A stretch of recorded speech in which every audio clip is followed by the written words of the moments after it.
भारत सपूत YouTube channel पर आए हुए समस्त जिज्ञासु महानुभावों का एक बार फिर से साधुवाद व धन्यवाद। चलिए आज की प्रस्तुति को आगे बढ़ाते हैं और आज आपके साथ साझा करते हैं जल नेति की विधि, विशेषता और लाभ। जल नेति योग में वर्णित खटकर्मों में नेति कर्म के अंतर्गत आने वाले क्रियाओं में से एक क्रिया है, जिसका उद्देश्य मस्तिष्क के द्वार में उत्पन्न अवरोध को साफ कर मस्तिष्क की विभिन्न आपूर्ति को निर्बाध रूप से सहज करना है। हमारे शरीर में सबसे ज़्यादा ऑक्सीजन और शुद्ध रक्त की आवश्यकता हमारे मस्तिष्क को ही होती है। आपको बताते चलें कि नासिका हमारे मस्तिष्क का द्वार है और श्वास के माध्यम से धूल, धुआं, बहुत सारे कण, पार्टिकल जाकर हमारे मस्तिष्क के द्वार में अवरोध उत्पन्न कर देते हैं, जिससे मस्तिष्क की आपूर्ति बाधित होने लगती है। परिणाम स्वरूप बहुत सारे रोग उत्पन्न होने लगते हैं। उन रोगों में जत्रुजनित समस्त रोग आ जाते हैं। अब आप कहेंगे कि यह जत्रुजनित रोग कौन से हैं? आप में से बहुत सारे दर्शकों को जत्रु नाम ही पहली बार सुनने में आया होगा। तो चलिए आपको बताते हैं जत्रु क्या है और जत्रु से संबंधित रोग कौन कौन से हैं। तो सबसे पहले जानते हैं जत्रु क्या है। हमारा यह शरीर बहुत सी संधियों से मिलकर बना होता है। ऐसी ही एक संधि स्थान है जिसे जत्रु स्थान कहते हैं। यह जत्रु स्थान है कहाँ? हमारे सर, हमारे स्कंध और हमारी भुजाओं को एक साथ जोड़े हुए जो स्थान है, उसी स्थान को जत्रु स्थान कहते हैं। और उसी स्थान की आपूर्ति जब बाधित होने लगती है तो जत्रुजनित रोग उत्पन्न होते हैं। अब जानते हैं जत्रुजनित रोग कौन कौन से हैं। हमारे गले के समस्त रोग जत्रु रोग के अंतर्गत ही आते हैं, चाहे वो टॉन्सिल हो, गले में खरांश हो अथवा थायराइड हो। ये सारे के सारे रोग जत्रुजनित रोगों में ही आते हैं। हमारे मुख के समस्त रोग जत्रुजनित रोग हैं। हमारे नासिका के समस्त रोग जत्रुजनित रोग हैं। हमारे आँखों के, चाहे आँखों से पानी गिरना, निकट दृष्टि दोष, दूर दृष्टि दोष, चश्मा लगना, ये सारे के सारे जत्रुजनित रोग ही हैं। हमारे मस्तिष्क के समस्त रोग जत्रुजनित रोग हैं। हमारे बालों से रिलेटेड समस्त रोग जत्रुजनित रोग ही हैं। हमारे कान से संबंधित जितने भी प्रकार के रोग होते हैं वो सारे के सारे रोग जत्रुजनित रोग ही कहलाते हैं। हमारे स्कंध, सर्वाइकल आदि जो भी रोग हैं, ये सारे रोग जत्रुजनित रोग ही कहलाते हैं।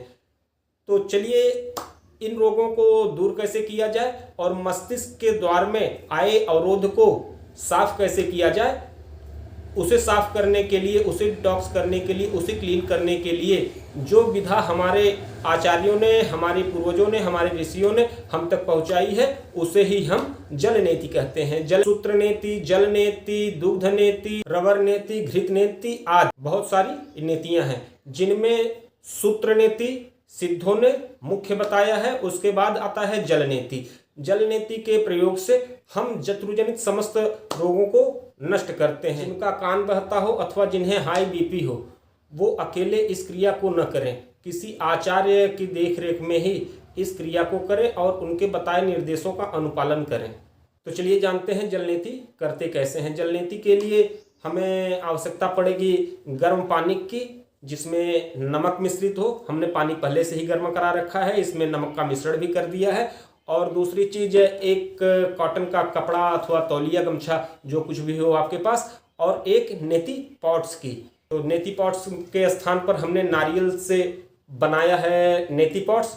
नेति पॉट्स सहज रूप से आप अपने घर पर भी बना सकते हैं। इस नारियल के नेति पॉट्स को कैसे बनाएं, इसका लिंक हम डिस्क्रिप्शन बॉक्स में दे देंगे, जिसे आप जाकर वहाँ देख लेंगे। इसका वीडियो ऑलरेडी चैनल पे पड़ा हुआ है। अब इसमें हम जल भर लेते हैं। जल नेति के समय एक विशेष ध्यान ये देना है कि जल नेति में हम श्वास प्रश्वास अपने मुख से ही करेंगे। नासिका से कोई श्वास न तो ग्रहण करना है न तो छोड़ना है। हमारा श्वास प्रश्वास की विधा मुख से चलनी है। तो सर्वप्रथम हम एक नासिका छिद्र में, नथुने में, ये कैप जो कि हमने नारियल में छिद्र करके एक ट्यूब लगा के बनाया हुआ है, उसे प्रवेश करा देंगे। कैसे, चलिए देखते हैं। नेति पात्र के इस जल के खत्म होने पर हम कपालभाति करते हैं, जिसकी एक अलग प्रक्रिया होती है, जिसे हम नेति पात्र से जल समाप्त होने पर करेंगे ही, क्योंकि जल हमारे नासिका से हमारे आँख, कान, गला और मस्तिष्क के कोणों तक पहुंचकर रुका रहता है और रुके हुए उसी जल के माध्यम से उन स्थानों पर जो भी कण अथवा पार्टिकल अवरोध कर रुके हुए हैं वो कपालभाति के स्ट्रोक से रुके हुए जल के साथ बाहर आ जाते हैं। अब बात करते हैं कुछ खास सावधानी की। ध्यान रहे, रुके हुए जल को निकालना आवश्यक होता है, अन्यथा रुके हुए पार्टिकल नमी पाकर और भी उपद्रव करते हैं। अब दूसरे नासिका छिद्र से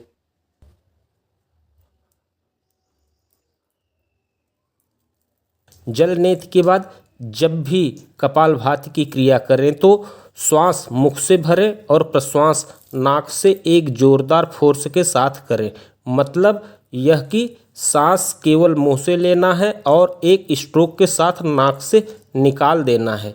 वीडियो के अंत में एंड स्क्रीन पर आपको सूत्र नेति का वीडियो भी मिल जाएगा, आप चाहे तो उसे भी देख सकते हैं। अब एक स्ट्रोक के साथ हमारे नासिका में जो जल फंसा हुआ है, आँख के कोनों पे, कान की तरफ, मस्तिष्क की तरफ जाके जो जल रुका हुआ है उसे कपालभाति में हम एक स्ट्रोक देंगे, उसे बाहर निकालेंगे। यह स्ट्रोक देंगे कैसे? इसके लिए भी हम श्वास मुख से ग्रहण करके और बाहर नासिका से निकालेंगे एक फोर्स, एक स्ट्रोक के साथ। कैसे, उसे आप देखिए।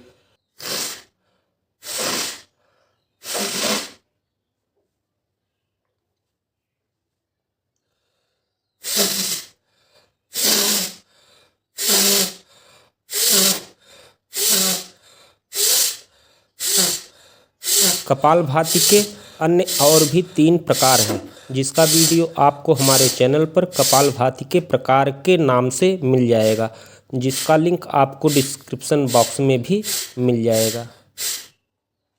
इस क्रिया में कपालभाति का जो भी क्रिया हम करते हैं उसमें नासिका से श्वास बिल्कुल ही भी ग्रहण नहीं करेंगे।